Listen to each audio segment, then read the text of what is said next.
In this video, I am going to show you two programs. The first one is in front of you.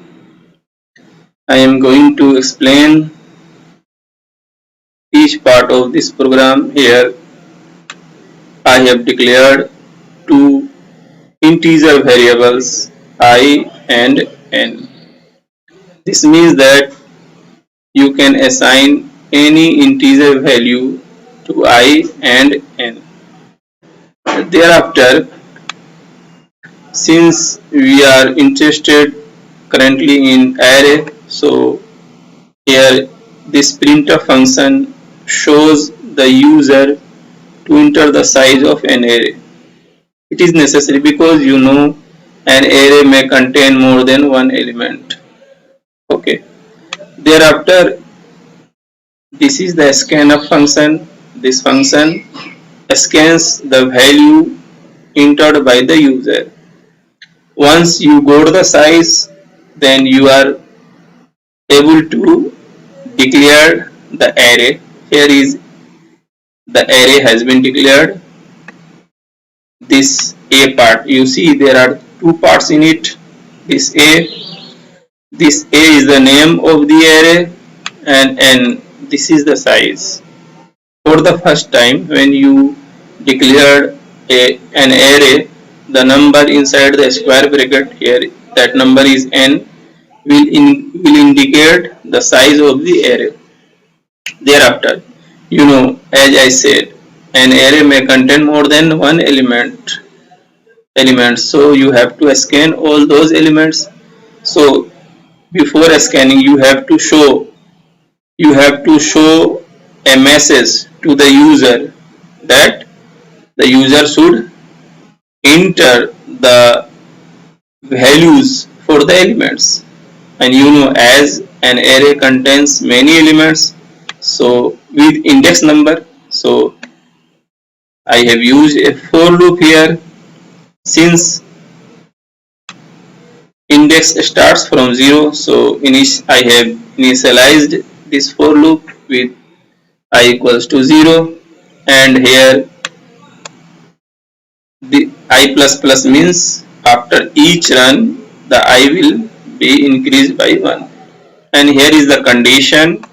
This means that the maximum value of I will be n minus 1. So here it is the condition I less than n, and thereafter this scan of function starts to scan the values for the array elements, and once you have entered the values for the elements and you want to see that I have entered the correct values or not, for that I again have used the printf function.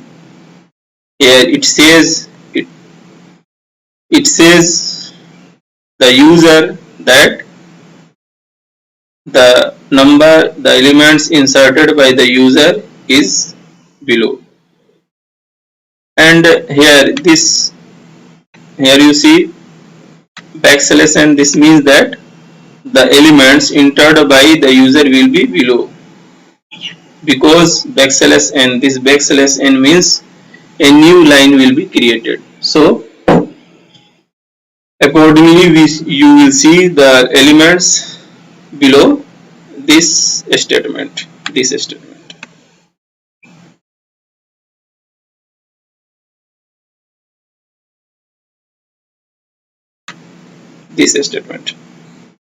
And you see at the start there are two backslash n's. This means that this message will be printed. This message will be printed after 2 lines.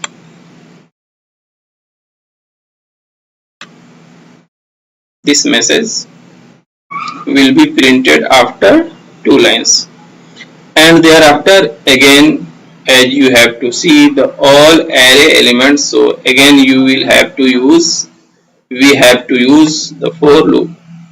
And this time, as we have to see, so the printf function will do that work. And let us see the output.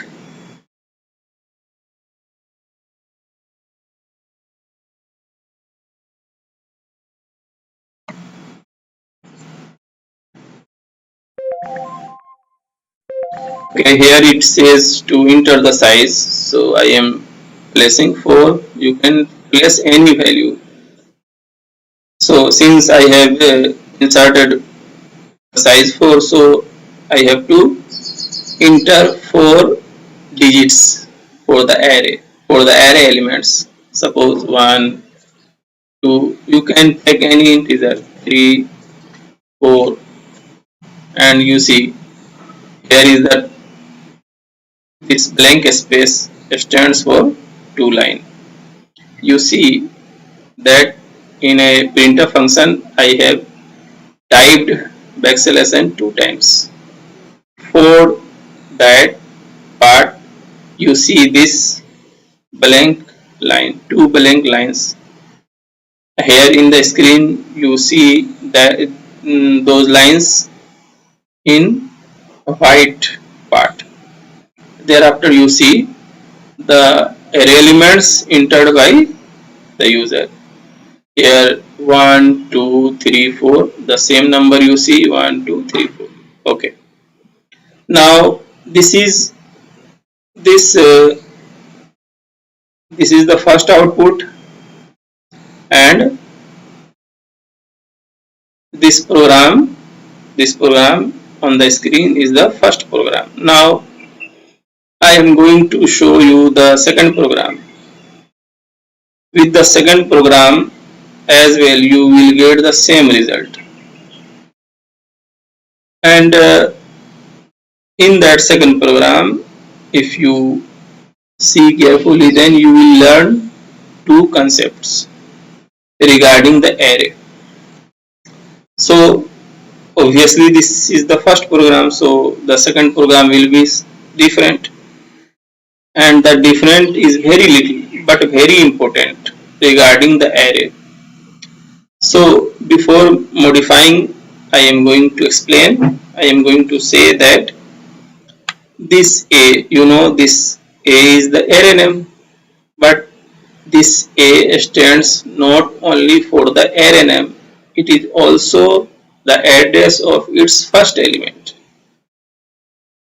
I am repeating my sentence because it is very important. The sentence is the array name is the address of its first element.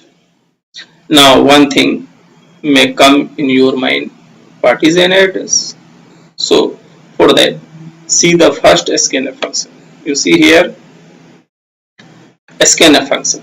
You see that inside this you see n here, and you know that I have declared n as an integer variable. So when you declare a variable, then for that variable a memory is created, and that memory you can say it an address. And here you see in scanf function often you see that this ampersand is written. This ampersand indicates to the address. This ampersand n means address of n, the memory related to the variable n, because any value you enter that goes to the corresponding address, that is stored to the corresponding address. So you see in scanf function ampersand. Here you see the second scanf function. Inside this you see the ampersand, same thing. But as I said, this array name is a, this array name is itself an address, itself is the address of its first element. So in the case of array, there is no need to, you can scan the array elements without typing ampersand. For that, you have to do the modification as I did here, and you know array name is the address of its first element, and is in a scanf function ampersand is written for the address, but here is ampersand is not written because age itself address, so there is no need to write the ampersand. So if you write in this way, then it will indicate the address of its first element, but you know there are many elements in an array, so you have to add here plus I. Now it will scan all elements because here you see I is initially 0. So if you put 0 here, then a plus 0 is simply a. So address of its first element. Thereafter I will be increased by 1. So this time I will be 1. So here will be a plus 1. This means that this is the address of second element of the array. In this way, it will indicate all addresses. It will indicate the addresses of all elements, and all elements will get scanned. So the main thing I have to show that in case of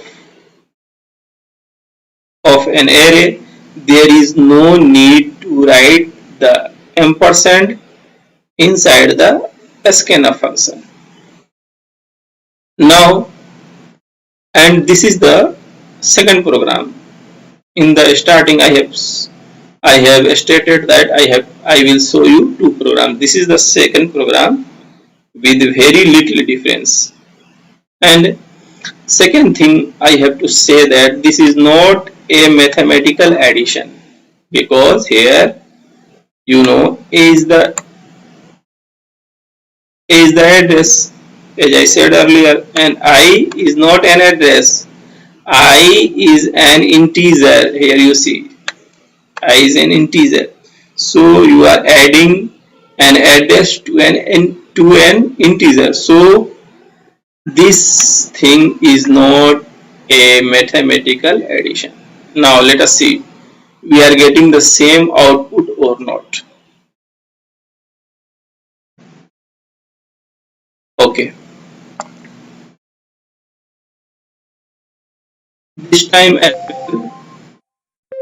the second program is showing to enter the size. So I am placing the same number 4 and same elements, same numbers for the elements 1, 2, 3, 4.